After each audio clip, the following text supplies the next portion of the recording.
Sirajul Islam, who is very likely here, and Mahanta is here, I can just persuade them, request them to give some of the opinion about history of philosophy, something. So, Sirajul first, and Mahanta, be ready please. Help us to cover up the time. Thank you very much, Professor Gangadhar. Dear brothers and sisters, indeed it is a great privilege to me to be here, and it is the generosity of Professor Gangadhar. Actually, I am not enlisted in this co-chair position of the session. However, how I shall avoid his command, not request. That's why I am here.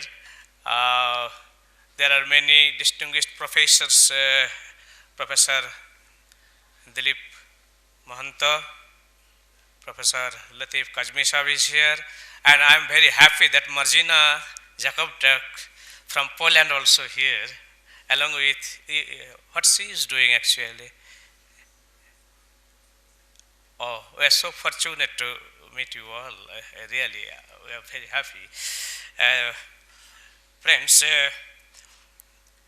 this section basically a history of philosophy,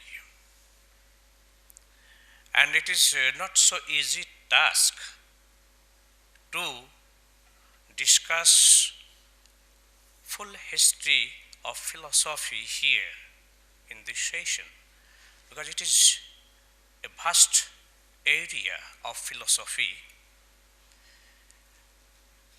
We are teaching also history of Western philosophy since many days. I am associated in our department and teaching history of Western philosophy. But history of philosophy is much more broader aspect than history of Western philosophy. And so far as I know, the history of philosophy is very ancient in India. As you know, Dilipda is much more aware about it, I think, because there is history of philosophy. Basically, the notion of philosophy in India is a deeper concept, not just synonymous term, philosophy and darshana. Darshana, drish plus onat, vision.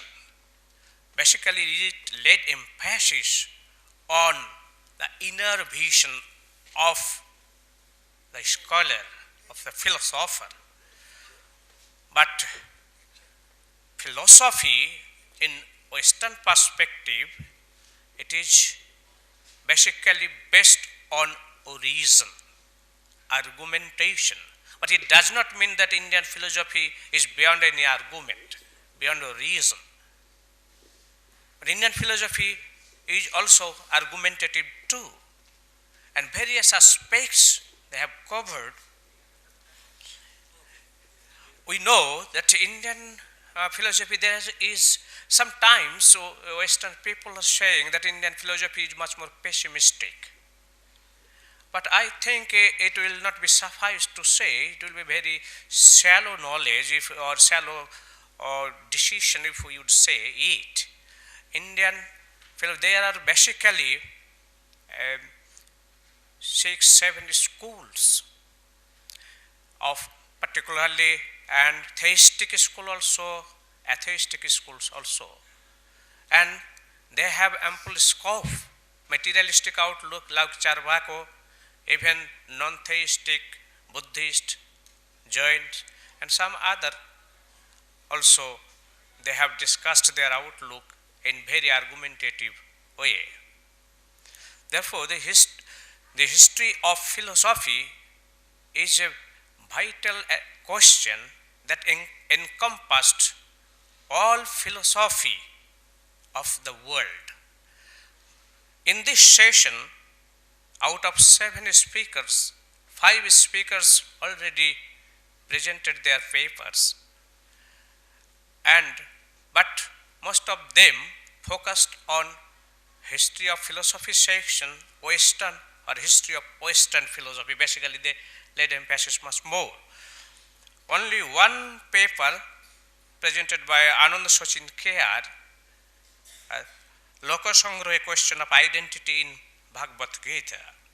Anurag Pandey, written on Bharatiya Darshanik Buddhi, but he are absent.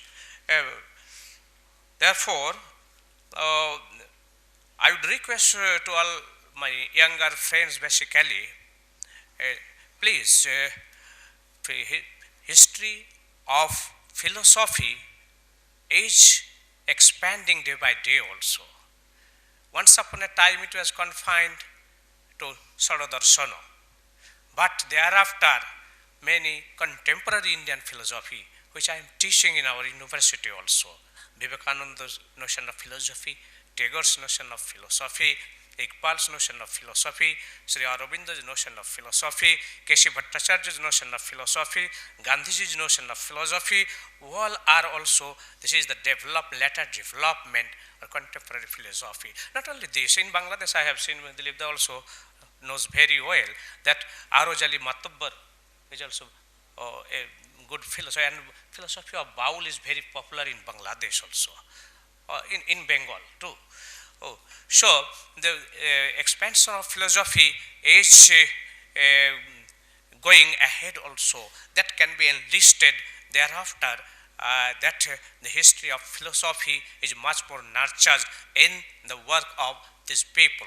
And even Western philosophy also expanded, philosophical outlook, existentialism and phenomenalism, and contemporary outlook of many other philosophers, Heidegger's notion, Kierkegaard's notion, J.P. Sartre's notion, they interpreted in new angles. So the younger generation, I would request to all of them, please try to understand the new aspect and new development of philosophy, so that it will help them to mature in much more get much more maturity in future. Thank you all for your kind interest. So thank also to our honorable sectional president, Professor Gangadhar. Thank you very much, Professor Sirajul. You have heard our request